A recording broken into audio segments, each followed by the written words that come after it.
Hi, in today's episode, we have Paroma Ghosh. She writes it as Parama, but I'm a Bengali, so I will call her Paroma. She has a collection of Bengali weaves and she calls her brand Paroma. What makes me gravitate is the fact that it's very Bengali in its ethos. And to me, it's my home, of course, where my ma used to wear the Bengali woven, Tangal sharis and the rest of the fabric that she always showcases in her design collection. And to me, I think somewhere, about being Probashi Bangali, who's traveled, not lived in Bengal and traveled all over, very unknowingly, we kind of advertise our origins and our mother tongue, with our names, and a name like Paroma is so quintessentially Bengali. And people living outside Bengal is really a nostalgia, and we have a deep yearning, of our cultural roots. And it's amazing that when you stay in Kolkata, you still hold on to the culture with such dedication, I may say, and love. So tell me the journey, Paroma, about your brand, your shari, and the kind of creative feat that you have is absolutely beautiful. Thank you so much. Well, as you must be knowing, because we know each other, I had been a lawyer all my life. So my educational qualification is that of a lawyer, and I had been in the legal profession for 10 whole years of my life. My career started with Fox and Mandal, then I worked with Amarchand Mangaldas, and then, of course, I realized that it is kind of a bad arranged marriage, which is not working for me. In the sense that I'm a fourth generation lawyer, and hence that was the only way. That was taken for granted that you will become a lawyer. Yeah. Absolutely. And while Bengalis have a deep sense of, they like to believe that they are very intellectual and they are very art inclined. But when it comes to choosing art as a profession or as something which fills your pocket, they always think that it fills your heart but not your pocket enough. So It's always a hobby. it is always a hobby, and you do it side by side your whatever your high paying profession is. In a sense, I am glad that I did law, because firstly it gave me that cushion where I could leave such a high paying job and start something where I'm not professionally trained. I'm not professionally trained in design or textiles. Though, like any other Bengali kid, from the age of 3, I had been, sent to an art school, and I've done it all my life. But even then, I am not like a trained artist. So obviously, I'm glad that law gave me that cushioning where I had the courage, the leap of faith, and where I could, actually let go such a lucrative profession and then start something which I had always dreamt of. So this was always my dream. I always wanted to work with textiles and designs, and this was what always fascinated me. And nothing fascinates me more than fabric. Nothing fascinates me more than art. So obviously, I merged the two of them together, and that is how Poroma was born. I call them stories on fabric because each and everything that we make in Poroma each of them have a story behind it. So there is always a narrative behind every design.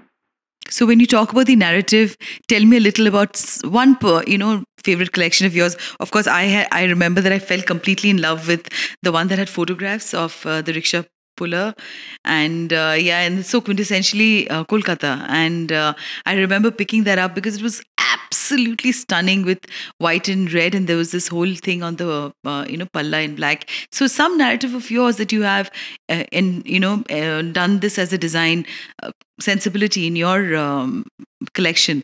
Which one do you remember very, very fondly? Is it the first one? Is it the ones that went afterwards, in the later collection?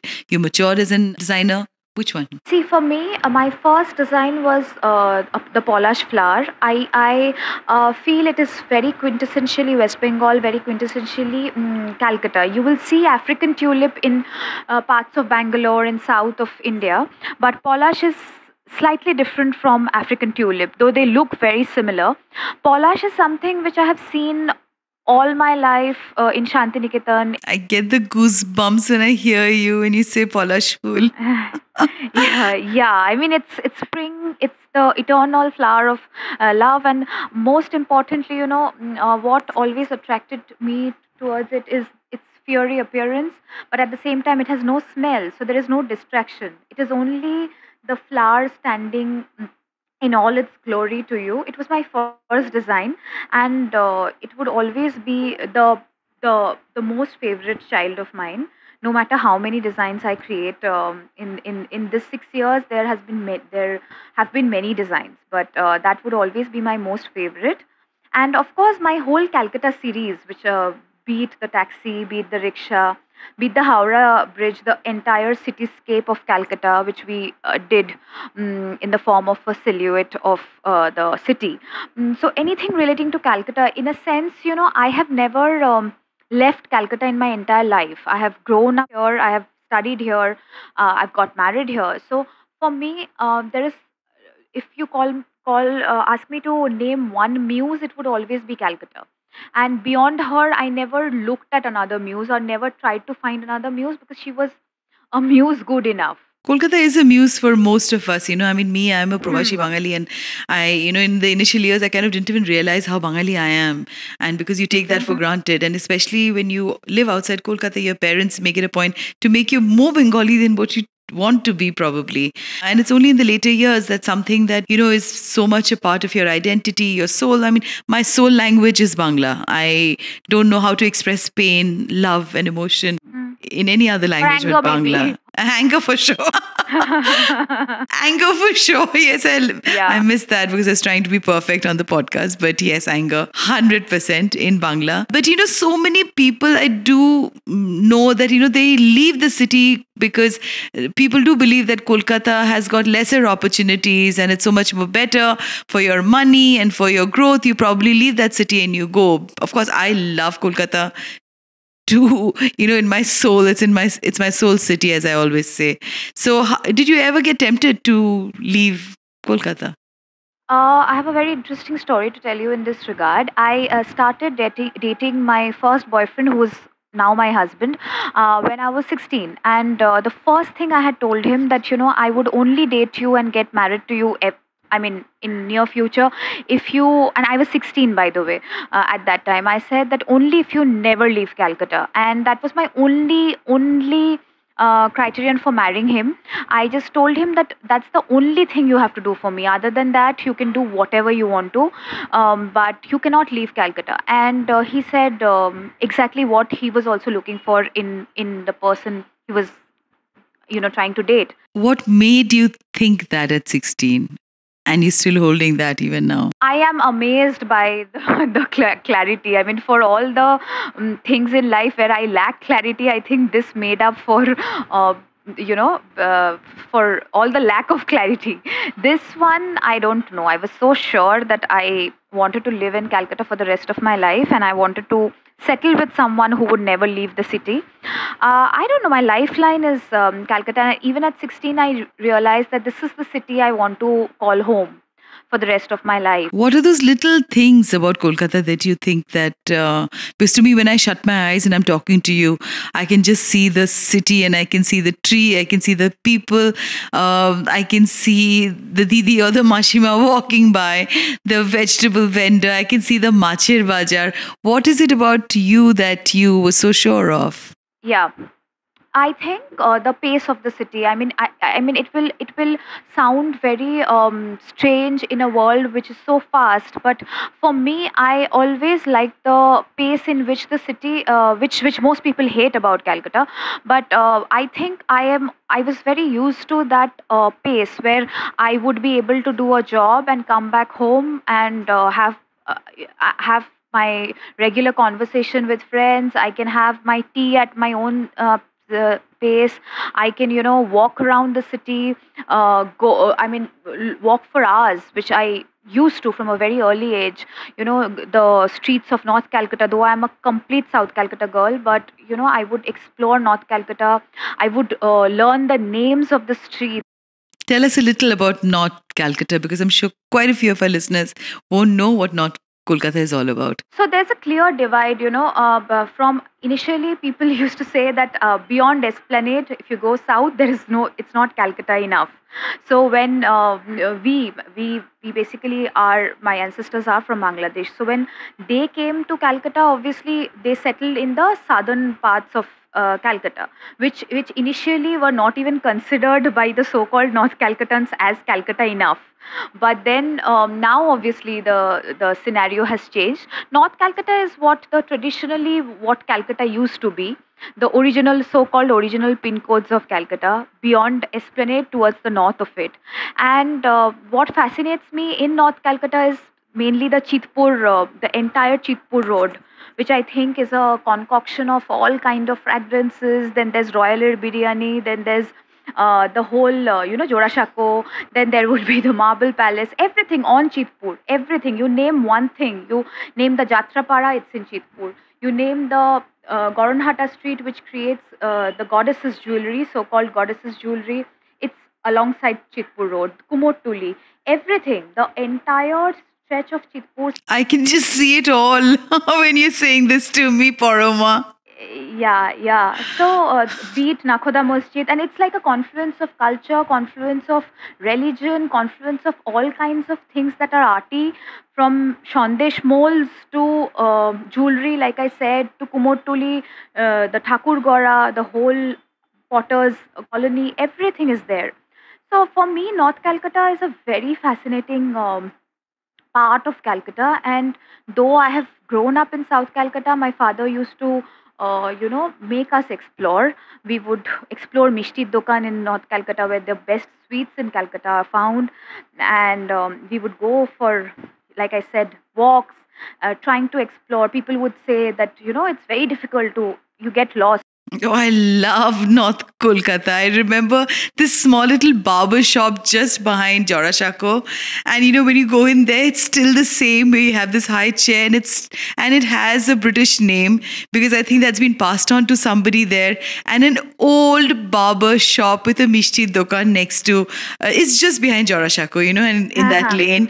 And I can't explain to people because I know that there's traffic around you and you have to look around. But to me, of course, because I left Delhi and I also I was just talking to a friend yesterday.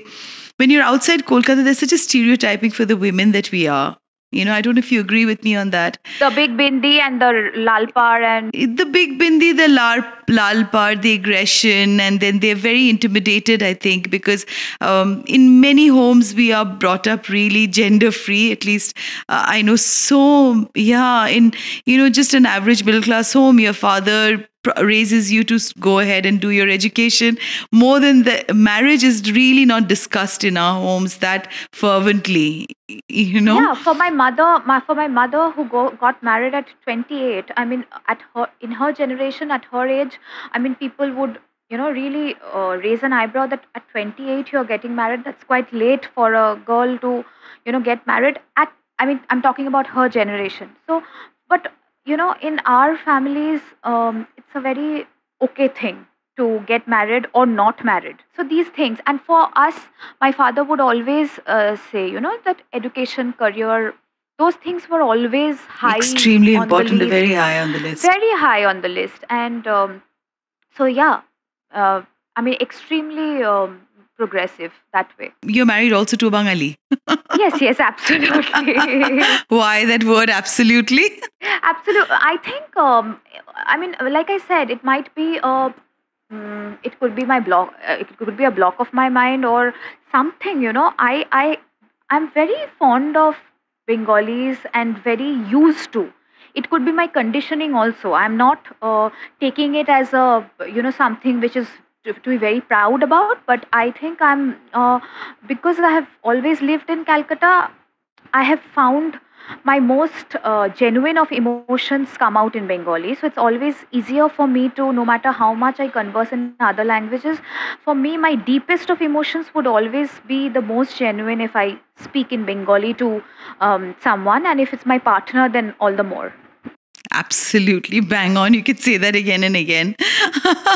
Because having been, I've grown up in Delhi. I've worked I lived in Kolkata. When I initially went into Kolkata, I kind of did not even understand because Delhi had taken such a toll on me, as a city. I love Delhi. I love all the forts. I grew up there. My close friends are there.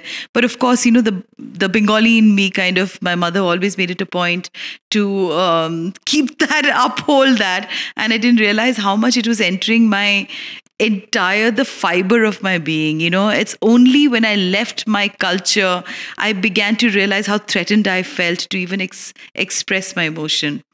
And and this stereotyping, I don't think, Parama, you would have faced this for somebody like me. When I moved out of Kolkata, in Delhi, people think they use such amazingly derogatory words for us, and I don't know from where that comes, but people are frightened. They think that you are, because you're so sure of yourself, probably. And I know today women all over are becoming extremely sure. People, I mean, even About Malayali, themselves. yeah, about themselves. And in Kerala also, women you meet, they're so progressive also. And I'm sure a whole lot of other communities will also change. Of course, I mean, looking at UP and a few other states, and Punjab, I still think that there has to be much more less patriarchy for the women to progress, because there are amazing women there, but I think the ratio is much lesser than what it is in states like Bengal and Kerala. Yeah, yeah, we are very sure of ourselves, which might appear intimidating for some. For many, actually. For many, it does appear intimidating. And I remember that when I was যখন আমি বাচ্চা ছিলাম, when I was young, I was so apologetic about it, and it's so sad that at this stage in my life, when I've grown so many more years older, now I'm willing to embrace myself fully and say, yes, I am Bengali, and yes, this is who I am. These are the things that I like, and I would like you to appreciate that, because if you don't, I don't know how deep a connect I can really have with you. Yes, because in my times of torment, I do listen torment, happiness. I do listen to Rabindra Sangeet, and yes, absolute solace. And I love the Bengal cotton. I love the art and craft of Bengal. I don't think we've even tapped, still it's untapped. I'm sure entire India is untapped, but, things like Shola Pith, the kind of jewelry that they make out of Shola for Thakur, that's not yet been even looked at. Yeah, and of course, We had restricted it to Thakurer Goina for a very, very long time, because initially when Sholapit came to Bengal, I mean, it was mainly the Dakesh Raj, which obviously the Shobhabajar Rajbari got in, and then it was used to come from Germany, and then it was called Dakesh Raj, and then the whole jewelry making thing was mainly out of Sholapit. But then, of course, in Krishnagar, if you go and see this, it's a thriving, but then the thriving industry is mainly concerning the goddess jewelry only. But of course, now we have obviously made more branches to that whole business, and now people are also thinking of new ways of decorating home, of framing them. no, I love Sholapit. I love the terracotta, work that comes in, from Bengal. And I've seen my mother only wear the Bengali shari during summer. She used to wear the katha, or she used to wear the Murshidabad silk, and and batik. Yeah, and entire summer it used to be the Tangail shari, yeah, the dhone khali, and the rice. We of course rice eaters, and then when you take off that water, in that she used to just starch her rice, because she used to be extremely well turned out, with not a single pin on her, but her sari would never ever be out of place. I've never seen her in extremely dark colors. I've never seen her with sequins. I've never seen her with crazy amount of embroidery on her. And I think that's where, multicolored, for example, I'm sure, I mean, colors are beautiful, but it's always been muted. Yeah, yeah, that is how we have all grown up, Yes. subtle yet very stunning. Very, very, yes. So, what is it that I'm sure your grandmother, your mother, your aunt, somewhere somebody would have inspired you into doing the kind of work that you do. So, do you think you can give? For us who have always grown up in Bengal, and especially for me who has grown up in a joint family, I think because and also because my mother was a school teacher, my grandmother was a school teacher, I have only seen women in our families wear saris to work, at home, and all the time. So saris is an obvious choice for obvious choice in the sense that if I have to design something, I think from the familiarity, from what we have been conditioned, that comes the first in our mind, what we have seen throughout our lives, and Also, I felt there was a time when a lot of instead of handloom, the whole range of power looms, those, like you said, sequined saris, then georgettes. Obviously, they are not the original georgettes, chiffons, and all those those saris which people used to wear a lot in Bengal at one point of time. And I always felt that there should have been. We should go back to our handlooms. We should go back to our. I'm someone who's very rooted to the traditional things which we have grown up with. I have always found the age old fabric, age old textiles more fascinating than the newer ones, which Absolutely. came I'm with later. you completely Huh. on this one. Hmm. So for me, if you ask me to choose say a georgette or a fancy print and a very white Tatesh shari, I would always choose the latter because that's how I think my eyes are also how it has been used to. My aesthetics have been glued to those kind of dressing, those kind of styling, those kind of fashion sense. So when I wanted to start my own label, it was always Bengal textiles and very, very indigenous stuff.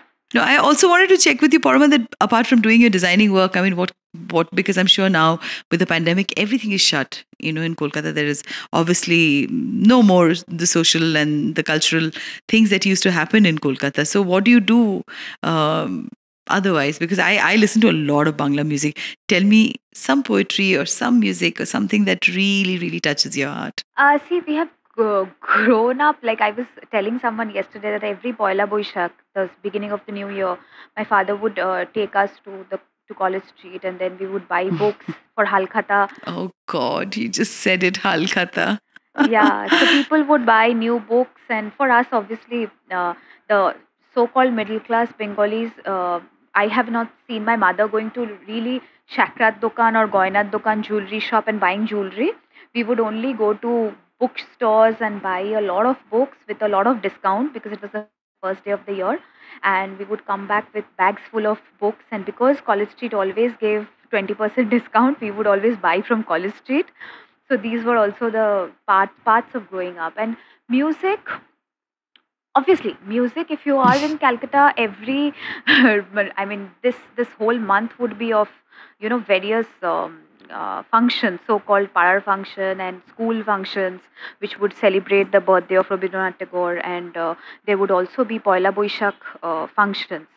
We call them functions and not programs or any other name. Yes, my mother still calls it function. In fact, I was stumbling to find the right word for it because we are so used to calling them function. And there would be, I mean, in the local pada, the pada function, the young kids would, gather, and there would be for 1 month. There would be training in music, in abriti, in poems, and then there would be a this thing. And on one particular evening could be Pochishe Boishak, the birthday of Tagore, or maybe Poila Boishak, where there would be these um, songs, dance, and then Rabindranath Thakur's the whole say a Chitrangada or a Shama. So we have grown up in that environment where either our schools or our local clubs would have these kind of functions for. So these months were always very busy in preparation, in rehearsals. So this is how. But now that, and every Robindra Janmo Shatabashi, whenever there was whenever every year on 8th May, on the birthday of Rabindranath Thakur, there would be a huge program arranged by the government only in Rabindra Sadan area. But now these things are not there. So our childhood would always be these things, either on the TV or we would go and see these programs live. The more I listen to you, I'm so sure that I think I'll be there in winters because I don't want to go there during the summers. Though I had stayed there during the summers, and my son had learned guitar from the late Carlton Keto, and we used to Wow. go up. Yeah, we used to go up the steps, and he was teaching Neil the jazz guitar, and that was one of the most memorable trips of me and my child. We were more than a month in Kolkata, and he taught in a school for the underprivileged kids, and we really went ahead and discovered North Kolkata. We went to Fulia. We went to, we went to Shantiniketan. We went to all the places together. And, Kolkata, of course, is my soul city, as I always say. I'm as Bangali as you are. And yes, and thank you so much for being in this episode today. Just tell me, if my listeners were to find the kind of designs and the work that you do, which is so quintessentially Bangali, where is it that they can find you? They can find me on my website, which is www.poromakalkata.com. Poroma is all A and Calcutta as it is spelled together.com. www.poromakalkata.com. They can find me there. And obviously, we have our Facebook and Instagram pages also. They can search Poroma. And you're called Poroma also in your Instagram and your Facebook Yes. page. Yes. I'm too narcissist to, go beyond my name and find some other name for my pages. Poroma is a beautiful name. There's an amazing film by Aparna Sen called Poroma, and that's a film that I can keep going back. I keep going back to it constantly because it's stellar. There's a beautiful poem there, and like you said, that what inspires you. So she has a beautiful poem which is she recites. Rakhi recites in the. Please, will you do that for me right now? I do not remember it obviously Don't by heart, remember? but it's It's by Premendu Mitro, and it's a beautiful film. It released 2 years after I was born, and yeah. I was very young too, very, very young. But that film, when I watched when I was probably, in my late teens, and then I again watched it in my 20s. And just last month, I again watched it. And every time I've watched that film, there are new layers that come in from Poroma. And Absolutely. yeah, and the one song, Poroma, that I always get so scared because, my parents are growing old, and a song that Ma always used to play for me is that Shokhi Bhabana Kahare Wale. So I'm sure you have one song like that too, Poroma. Which one is that? Well, that's a very difficult question. You suddenly took me off guard. Acta Kono Gan. There would be one song, I'm sure. Obviously it has to be Tagore's because that's so taken for granted.